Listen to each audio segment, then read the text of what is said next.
Ladies and gentlemen, so actually, as the previous speaker Ashish told, I think there's echo. Why you guys come in the conference, and one of the reason you come probably is you learn from other industry. And I'm going to share my experience of my automotive industry. I'm from General Motors. So I'm sure you will actually get a lot of things that you can actually take back home and contextualize, because you cannot apply the solution per se, you have to contextualize. And the other thing Ashish told, which I liked, is it's actually a combination of arts and science. It is not about maths and algorithms, it is business. Business comes first. So I'm again giving you a lot of examples from my presentation. You can actually see how the business, how the algorithms, interact with each other, and what is the role you can play. And I'm sure each one of you has the role. With that, let me start my presentation on redefining business using insights from big data analytics. So here's my agenda. So when I really look at myself, I feel, I do not have a formal background in data analytics. Like, is it also not the case? When I did my master's, my BE, I did not see a subject called data analytics. Yes, there were operation research, there were neural network, there were statistical process control, there were signal processing, they were there, and they are bound to be there. But data analytics was not there. So is this whole data analytics is a buzzword? It is a flavor of the season. So let's check that with you. So I will do a quick dipstick check. How many of you would like to work in the area of analytics? In fancy words, it's called big data analytics. So how many would like to work in this area? So any hands goes up? Okay, so maybe 50%. And the second for you would be, how many of you think, maybe this is the actually answers the first question, how many of you think that you do not have the right skills on the big data analytics? Only 2 people think they do not have. You have or you do not have? Do not have. But I would say, if you have or do not have, what you certainly have is your focus on customers. Because you, being a professional working in your organization, you have figured out that customer is the most important stakeholder in your organization, and you have probably also figured out how keeping that customer happy actually impacts the bottom line. So I would actually imagine you are actually doing the data driven decisions per se. So other thing that keeps on bothering me, when people say analytics, it is not R programming, it is not clustering classification technique. The other thing that actually bugs me is, should I really call analytics or analysis? I remember when I was typing analytics in MS Word, it will throw a typo. Probably it doesn't throw typo now, probably they have figured out that this is one of the important thing. But this whole analytics is actually, the intention of that goes beyond the semantics. The intention of this analysis or analytics is more about customer engagement. How do I engage my customer for my bottom line? And I would imagine that this whole data analytics is actually disrupting us. It is disrupting the way in which we look at customers. Look at some examples.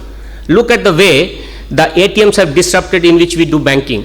Look at the way in which smartphones has disrupted the way in which we combine things, convergence of technologies happen. Uber and Ola, it has disrupted the way in which we commute. So I would say with great emphasis and confidence that this whole data analytics is going to disrupt the way in which you actually bring value to your customer and your organization. So, it is not a buzzword anymore. It is actually something which is going to come. It is a phenomena that we need to be part of. So what is driving this phenomena? Why this whole big data has suddenly become a big thing? Because I would say, because data is produced by anything and everything. You just put a sensor on everything, start collecting data at a microhertz, millihertz, you just name it. The ISRO collects satellite, terabytes of data ISRO is collecting. So data availability has become very easy. Data is being warehoused, the computing power is available, the computing power has become affordable because economies of scale, the competitive pressures are intense, you have to use it, and the commercial products, Ashish was saying, there are a lot of tools, they are also available, we have to just fit the whole thing. So it is going to explode, and no surprise that this whole statistic shows that 1.64 billion is the market for India. I am talking only India, with a growth rate of around 29 CAGR. So pretty healthy numbers. And Bangalore, good for us. We are contributing to 26% of the market size in analytics in India. See the segment, BFSI, marketing, e-commerce, retail. These are the companies, these are the industries that have joined this bandwagon. If you see automotive, which I represent, is still not there. Probably it is still at the infancy stage. And when I look at the analytics domain, it is more of BI reporting, big data, and the advanced analytics. I am actually going to touch upon those points, is actually very minuscule, but that is actually, somebody asked, what is emerging. I would say the advanced analytics is actually emerging, and I will show in my presentation how this whole advanced analytics is going to transform the way you look at the customer. So when I start my journey to use the big data analytics for my customer, let us put the customer in the front and see how the customer value looks like. So I just built this example. Let's imagine this customer, Susan, age 30, she loves car. She buys car at a cycle of 6 years. So every 6 years she changes the car with an average vehicle price of 15 lakhs. When she purchases, the accessories she purchases are 12,000 rupees and the annual service repair is 15,000 rupees. So she is bringing a lot of revenue to us, and if I keep this customer happy throughout the lifetime, till 50 years she is going to buy, she is also giving me some referral. So you calculate those numbers with little assumption, and this numbers comes to almost 3 crores, 293 lakh is the number. So I actually can use my data analytics, whatever you call it, and if I engage this customer, I get an assurance of that much revenue from the customer. And we all know, right, if it is 1/4 of the cost to retain an existing customer than to get a new one. So better, engage this customer. But I am trying to engage this customer for the lifetime, but I have a challenge. What's the challenge? The challenge is the bathtub curve. Any company, product company like us, we give warranty, right? 3 years, 5 years, depending on the product. So we are limiting ourselves to collect the data only during warranty period. No company will connect the data throughout the lifetime of the vehicle, because the cost becomes prohibitive. So on one hand, we are trying to engage Susan for the lifetime because she is going to bring me 3 crores. At the other time, I am limiting my data to 3 years or 5 years, depending on warranty cycle. And remember, all the important decision, the competitive advantage, brand image, when she tries to take, the next car decision, they all happen after the warranty period. So this actually puts a lot of dilemma. To me, the dilemma looks like this. I have this train, it is visible, and suddenly it goes in the tunnel and it becomes invisible. For me, when my product goes outside the warranty window, it actually becomes invisible. If it becomes invisible, there's no way I can see what is happening. I can make it little visible by doing the extended warranty, but then beyond that it becomes invisible. So that's the challenge of automotive industry. How do I retain that customer? How do I start collecting the data and try to make sense of it? And as if that was not enough challenge, we have one more layer of challenge. What is that challenge? The car which I am actually demonstrating today is not an engineering product. It is not like a AC, it is not like a fan, it is not like a fridge. It is not a functional product. It is emotional product. People use car, to express themselves. They actually think that car is an extension of their personality. They use car to impress their girlfriend, their boyfriends. So car is actually not just an engineering product, it is emotional product. And how do I, as data analyst, as business analyst, how do I decode that experience? Let me illustrate that with a nice video, which actually will lighten up your mood. So as the video plays, you'll see in this video that man is actually, trying to express his emotion with the car. Put the data analyst hat when you see this video, like I give a small icon here. Think that, what is the data, what is the algorithms I need to actually do to capture those emotions. Okay, so 1 minute video, have fun with the video, then I'll come back.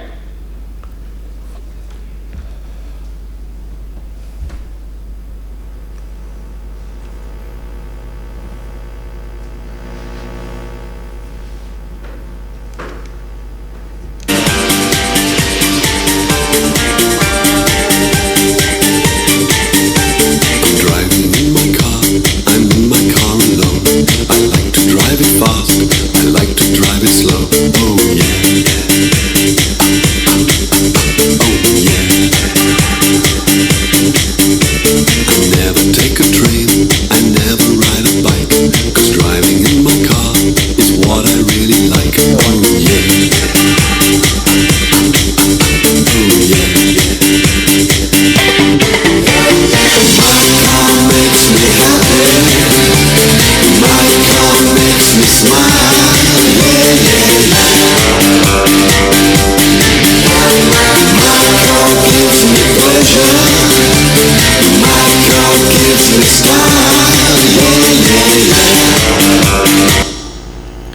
So that's the emotion.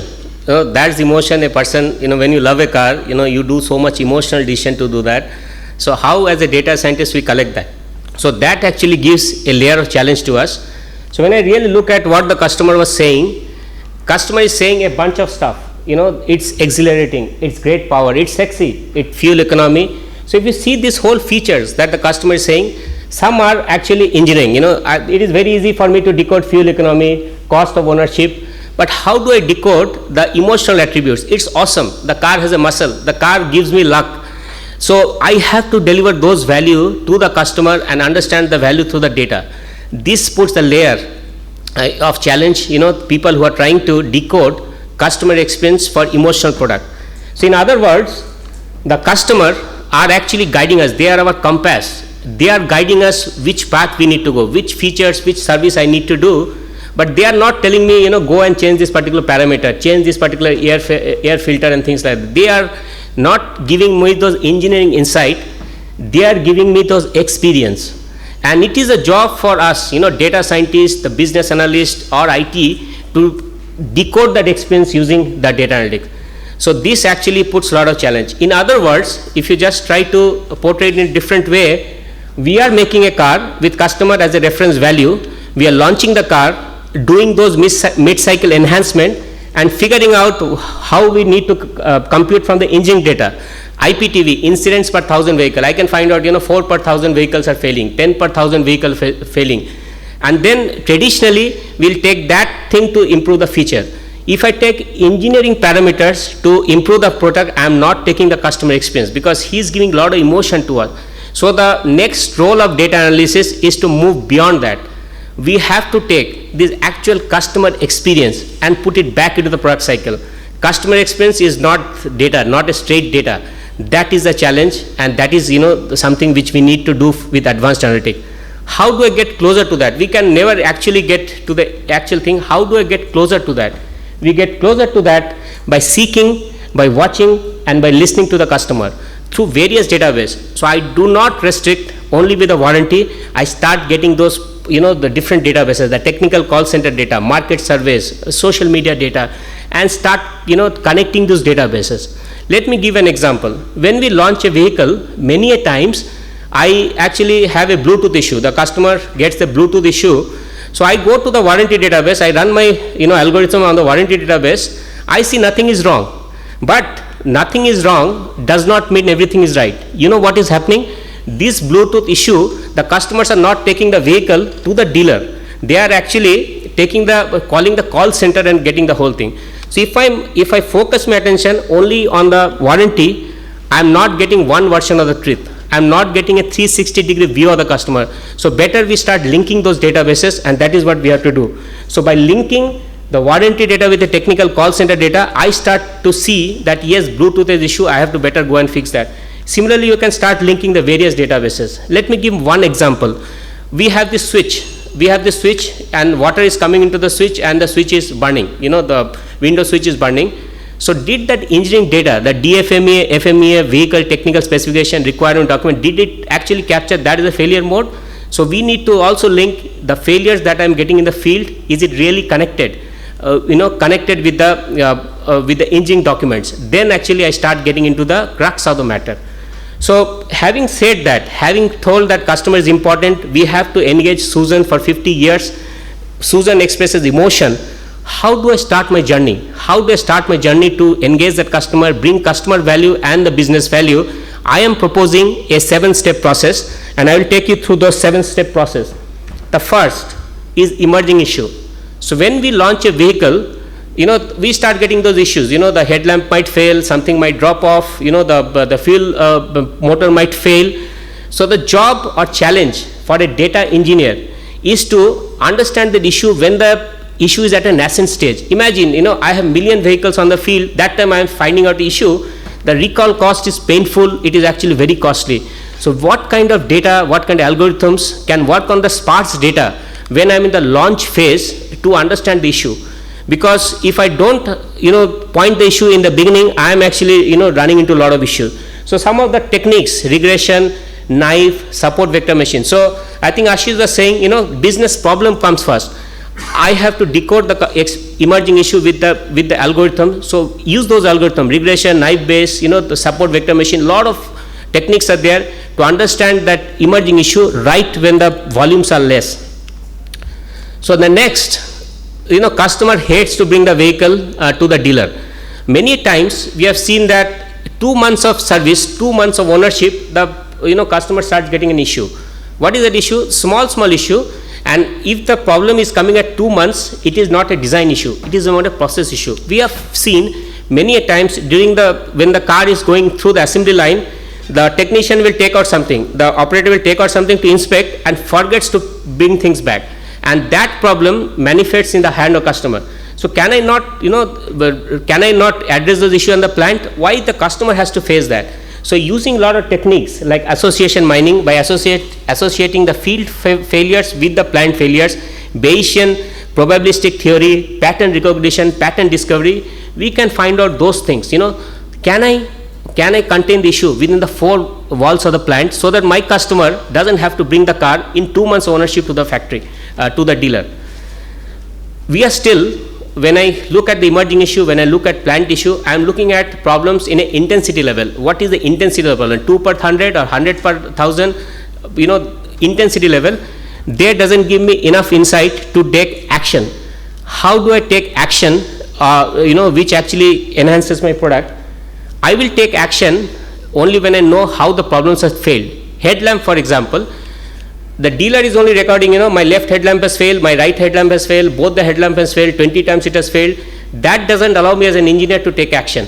So we have to design the system which starts getting those attributes, why it has failed, whether the filament has failed or the connector is burned or the halogen has leaked. We have to get into that level. How do we do that? We design the system by capturing data. So dealers in General Motors, and I'm sure for other companies, has to write mandatorily whatever actions they are doing, and once they write what they are doing, it is a text for us. We can use text mining to decode the text. Look at the first example, shorted and checked an earthing pin. Probably the dealer actually misspelled, he meant earthing, but the text mining can take care of that. But nonetheless, I am getting closer into understanding the engineering aspect, because only when I know earthing is happening, when I know some loose cap is happening, I can go and do the fix. We have one more layer of challenge. A company like us, selling this product in different countries, so same part, shock absorber is running in different countries, having the same part number, but it is exposed to different usage condition. It is exposed to different ambient condition. How do I do that? Lot of challenges come. For example, the technician will keep writing TPS. Okay, when my algorithm starts reading TPS, I will get confused. Is it really tire pressure sensor or tank pressure sensor? So my algorithm has to understand that context and figure out, yes, the technician did mean it was TPS. Many times, even the Thai, this is just a Thai example, this script doesn't have a space. So when the script doesn't have a space, lot of text mining will fail, because space is a delimiter that we use. Sometimes the third challenge, the information is very sketchy. Programmed tire pressure sensor, programmed for what? What was the failure mode? And then when somebody writes the internal fault, my algorithm has to figure out internal fault, did it happen with the vehicle or did it happen with the battery? So we have to go into the crux of the matter to understand what is going on. And here is where, the data scientist, the text mining algorithm needs to be more and more robust. So thanks to various techniques, we have the TF-IDF, we have ontology, Jacquard distance, these are pretty advanced stuff, but again, business problem come first. I have to understand the context, so better use these algorithms. These are some, but there are much more which we can use. So using these techniques, we are getting one step closer to understand the issue. I know that cap has failed. I know, I have to do this programming change, but still, it is not decoding the experience. Our journey is to understand the customer experience. How do we go from an engineering way of solving the problem to the experience way of solving the problem? So we have a platform. In General Motors, I am sure for other companies, we have what is called connected customer experience. So we have put the telemetry platform into the car. So through the telemetry platform, we are collecting the important parameters of the car. We are collecting the engine temperature, we are collecting engine pressure, exhaust, we are collecting all the different parameters, airbag, all the different parameters to understand what exactly is going on in the car. And of course, we are backing this whole experience with a call center. For example, if the customer wants, I have to go and, need a direction, better call the call center. So we are building a system through the data which is giving this whole connected experience to the whole car. So how the connected experience looks like? So having collected those onboard diagnostic data, the emission data, the tire pressure data and all things, we can give advanced notification to the customer. We can say, guy, your car is going to fail 200 kilometers from now, better go and change the battery, so that you don't have a walk home event. Your starter motor is going to fail because it is cold. Using this data, putting on the backend server, running an algorithm, I can start giving those kind of experience to the customer. So, and once we do this successfully, the customer feels happy with the product. Customer will get a follow, better I take this car and not other car, because if I use this car, I will never be stranded and never be surprised, because people hate, right, driving on a highway and getting stuck. So using this whole experience, we can actually start giving those flavor to the customer. But if you still realize, I am actually collecting the car parameters and giving that experience, we have still not got to a level in which customer has started giving feedback, because we have to feel the customer, what customer is saying. Here is where this whole data explosion, this whole whole wave is helping us, because now the customer has a platform through social media to engage with us. So customer can go into the Facebook page, all the car forums, and start typing whether he likes or doesn't like anything. And this is very powerful information for us, and this is only possible now because Facebook and this whole social media data scale was not there before. So we as a company feel this is a wealth of the data. We need to really go and harness this data. But imagine this whole Facebook and this whole thing has two issues. Happy customer will not go to the Facebook. He might at the best tell his wife or one friend, but an unhappy customer go and tell to 10 different customers.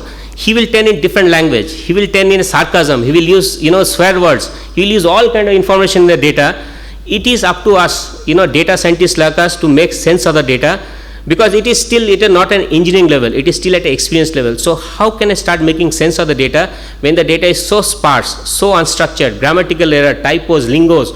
We have to start making that sense, because we believe the social media data is as powerful as it can get. It is coming right from the horse's mouth. So in terms of decoding this social media data, essentially we do a couple of things. We extract the positive sentiment. Which are the areas in which the customer felt positive about us? Which are the area customer felt negative about us? But the important thing, and I love this from a data mining challenge point of view, is sarcasm. Many times customer use sarcasm in the social media. How does the sarcasm look like? The sarcasm will look like this: I loved being ignored at the service station. So I loved being ignored at the service station. When you just do a keyword search, it gives a false sense of complacency that everything is good. Not necessary. So we have to relate the context. Another lighter example, when a machine is reading a conversation between two friends, let's have a drink. Okay, a machine, if that is not programmed well, the drink actually appears like a water. But if you think that two guys, they are good friends talking on a Friday and they are saying let's have a drink, the drink means something else. So many times the machine, the algorithm that you design, has to understand the whole context to give those kind of insights to us. So I would say we are now going closer and closer to decode the customer experience. What more we can do? What more we can do? Because nowadays, I think Ashish was saying it is also about science. So when we are talking about science, can I use social science? Can I use psychology, philosophy, those kind of aspects to understand the customer experience? Let me give an example. Amazon or any e-commerce company can easily predict if the customer is going to click the next time. Amazon can easily predict if I am buying a smartphone, I will buy a cover, but they cannot predict why exactly he bought one, why exactly he bought this with that. So that kind of emotion, what is the emotion that drove this decision? No social science or no algorithm right now can find. And this is the challenge for the text miners. This is a challenge for the decision science people. How can I go into that level? Which data I need to collect to understand the customer experience at that level? Because customer are still humans, right? They are driven by emotion. They are driven by decision even opaque to them. I do not know why I'm happy many a times, and I do some action. So can my machine decode that? So put in other words, the traditional way of looking at things is look at the middle one. How can we increase coffee consumption? If Starbucks is asking the question, what data analysis will help me? How do we increase the consumption? I give one particular result. But flip the question around and look from the phenomena point of view. how does a coffee experience look like, which data I need to collect, what surveys I need to do, which social media data I need to hunt, then your order of insight is actually orders of magnitude more. So the goal for us to engage this customer, keep that Susan happy for 50 years, giving me 293 lakhs of rupees, is to gain to that order of magnitude higher, which is not a trivial exercise. It needs a lot of work, a lot of thinking, but I think the goal should be to go there. So that is in a nutshell what we can do with the data. But then bringing it all together is important. We are talking about terabytes of data getting generated every second, millisecond, noisy data, sparse data, like lot of data. So a lot of things has to be done to make this data more and more meaningful for us. So the missing piece is to discover the customer journey, is bringing it all together with the IT platform. So IT guys have to make sure that I put all the data in data warehouse, put some the very fast data APIs. We have to make sure I put those cubes which actually visualizes 100 dimensional data in one form.